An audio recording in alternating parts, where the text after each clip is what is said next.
तो फ्रेंड्स, 9 अगस्त को कोलकाता आरजी कर मेडिकल कॉलेज में एक ट्रेनिंग डॉक्टर के साथ हुए रेप एंड मर्डर केस के बारे में जिस तरह की खबरें आ रही हैं वो बहुत ही शर्मनाक है, जो किसी से छुपी हुई नहीं है। केवल और केवल वो दुष्कर्मी छुपे हुए हैं जिन्होंने इस तरह की दुष्कर्मी की है। पहले तो ऑन ड्यूटी एक डॉक्टर के साथ जो हुआ उसने पूरे देश का सर नीचा कर दिया है। फिर पता चला कि हॉस्पिटल की तरफ से पहले तो इस केस को सुसाइड बताने की कोशिश की गई। मेरी लड़की ने सुसाइड कर दिया है, ये खबर आई है। पेरेंट्स जिनकी बच्ची 31 इयर्स ओल्ड की ऐसी खत्म हो जाती है, उनको 3 घंटा खड़ा रखा और ये हाथ जोड़ती रही। माँ बाप हाथ जोड़ते रहे, हमें एक बार दिखाओ, हमारी बच्ची का मुंह एक बार दिखाओ। हमको नहीं दिखाया गया और ये पापा dead body of the girl जिसके मुंह में खून था फोटो खींच के लाके मुझे दिखाते हैं। शरीर में कोई कपड़ा नहीं था, पैर दोनों राइट एंगल में मिला गया, एक पाँव बेड के इस तरफ, एक पाँव बेड के इस तरफ मिला गया। सवाल ये है कि जब वो चीख रही थी, चिल्ला रही थी रात में, पता नहीं कैसी कंडीशन में अपनी लाइफ के लिए, सेफ्टी के लिए लड़ रही थी, तो क्या वहाँ कोई इंसान नहीं था उसकी चीखें सुनाई दे जिसको? ये एक सोची समझी चाल थी।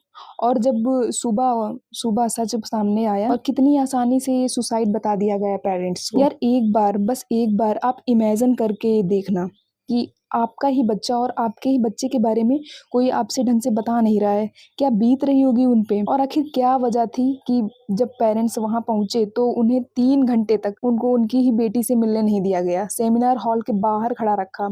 और फिर ये पता चला कि जिस लड़के ने किया है वो पुलिस का ही वॉलंटियर निकला। और फिर उसी जगह पे कंस्ट्रक्शन के नाम पे तोड़फोड़ की गई सबूत मिटाने के लिए।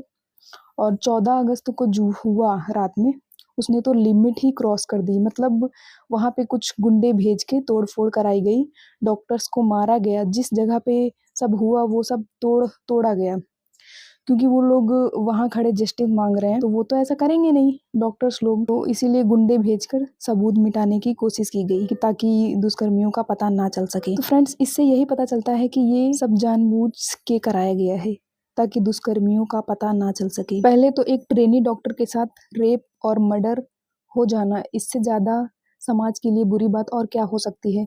मतलब अब लेडी अपने ही वर्क प्लेस पे ही सेफ नहीं है। एक लड़की जिसने 10-15 साल पढ़ाई की, नीट पीजी जैसे टफेस्ट एग्जाम क्लियर किया, डॉक्टर बनी, जो आधी रात को हॉस्पिटल में पेशेंट की केयर करती है, सेवा करती है।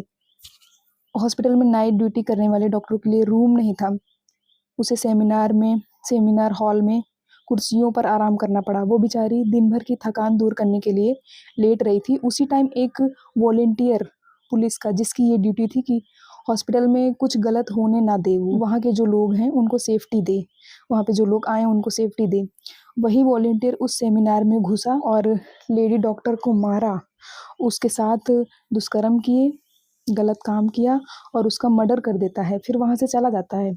हर मीडिया यही कहने की कोशिश कर रही है कि यही इंसान है, एक ही इंसान ने ये किया है।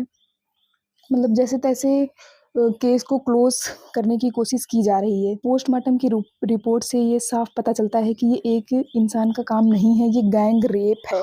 उनकी आंखों में चश्मे टूटे हुए हैं, गड़े हुए हैं, दोनों आंखों से ब्लड आ रहा है, मुंह से ब्लड आ रहा है, वजाइना से ब्लीड कर रही है, पेल्विक गर्डल तोड़ दिया गया है, पैर राइट एंगल में मिले हैं, हाथ तोड़ दिया गया है, गला दबाकर मार दिया गया है, पूरी बॉडी में इंजरीज है, वजाइना में 150 ग्राम सीमन मिला है। इसलिए ये एक लोगों का काम नहीं हो सकता है, ये गैंग रेप है, ये एक सोची समझी चाल है। निर्भया के कातिलों को 7 साल के बाद सजा मिली, जबकि सभी जानते थे कि उन्होंने ही क्राइम किया है। तो किस चीज का वेट कर रहे हैं आप लोग? इस बार जितना हो सके अथॉरिटीज को टैग करना, ताकि इस लड़की को इंसाफ मिल सके और उनकी फैमिली को इंसाफ मिल सके और हमारे देश को इंसाफ मिल सके।